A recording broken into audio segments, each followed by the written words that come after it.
सृष्टि का अस्तित्व एक क्षण में भस्म हो सकता था।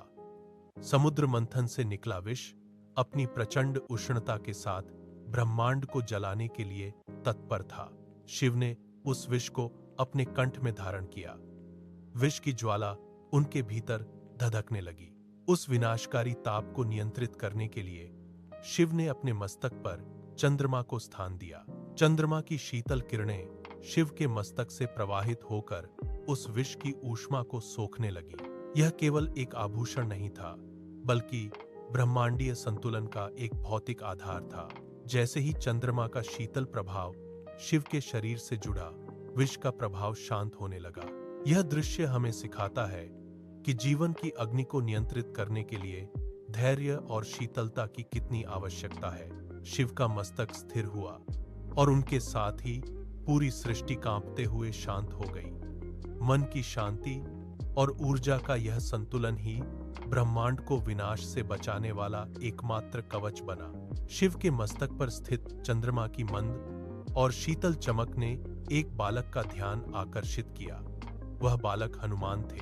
आकाश में तैरती उस गोल और चमकदार वस्तु को देखकर हनुमान ने उसे एक मीठा फल समझ लिया। उनकी आंखों में जिज्ञासा की चमक थी और मन में उसे पाने की तीव्र इच्छा। बिना किसी संकोच के हनुमान ने अपने पैरों को पृथ्वी पर जमाया और अपनी अपार शक्ति का प्रयोग किया। उन्होंने एक जोरदार छलांग लगाई, जिससे उनके पैरों के नीचे की भूमि धंस गई। हवा को चीरते हुए वे तेजी से ऊपर की ओर बढ़ने लगे। उनकी गति इतनी तीव्र थी कि बादलों की परतें उनके पीछे बिखर गईं। जैसे जैसे वे चंद्रमा के करीब पहुंचे, स्वर्गलोक में हलचल मच गई। देवताओं ने देखा कि एक बालक अपनी असीमित शक्ति से चंद्रमा की ओर बढ़ रहा है। वे भयभीत हो उठे। उन्हें लगा कि यदि चंद्रमा को कोई क्षति पहुंची तो ब्रह्मांड का संतुलन पूरी तरह बिगड़ जाएगा। आकाश में बढ़ती उस आकृति को देखकर देवताओं की सांसें थम गईं। वे समझ गए कि यह कोई साधारण बालक नहीं है। देवराज इंद्र का सिंहासन डोल उठा।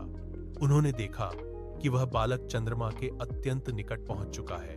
यदि वह चंद्रमा को स्पर्श भी करता तो सृष्टि का संतुलन छिन्न भिन्न हो जाता। इंद्र ने बिना कोई क्षण गंवाए अपना वज्र उठाया। उनकी भुजाओं में तनाव था और आंखों में चिंता। उन्होंने पूरी शक्ति के साथ वज्र को लक्ष्य की ओर छोड़ दिया। वज्र की गड़गड़ाहट से आकाश गूंज उठा। वह बिजली की गति से आगे बढ़ा और सीधे हनुमान के शरीर से टकराया। एक भीषण धमाका हुआ। हनुमान की गति अचानक रुक गई। उनके शरीर से वह दिव्य चमक लुप्त हो गई। वे बेसुध होकर नीचे गिरने लगे। हवा में उनका शरीर एक निर्जीव वस्तु की भांति तेजी से पृथ्वी की ओर आने लगा। धर्याम की आवाज के साथ वे धरती पर जा गिरे। धूल का एक गुबार उठा और चारों ओर फैल गया। हनुमान वहां निश्चल पड़े थे। उनके हाथ पैर ढीले पड़ गए थे और सांसों की गति मंद हो गई थी। वे पूरी तरह मूर्छित हो चुके थे। आकाश में सन्नाटा छा गया। देवताओं की नजरें उस धूल के गुबार पर टिकी थीं। धूल का गुबार छंटते ही पवन देव की दृष्टि अपने पुत्र पर पड़ी।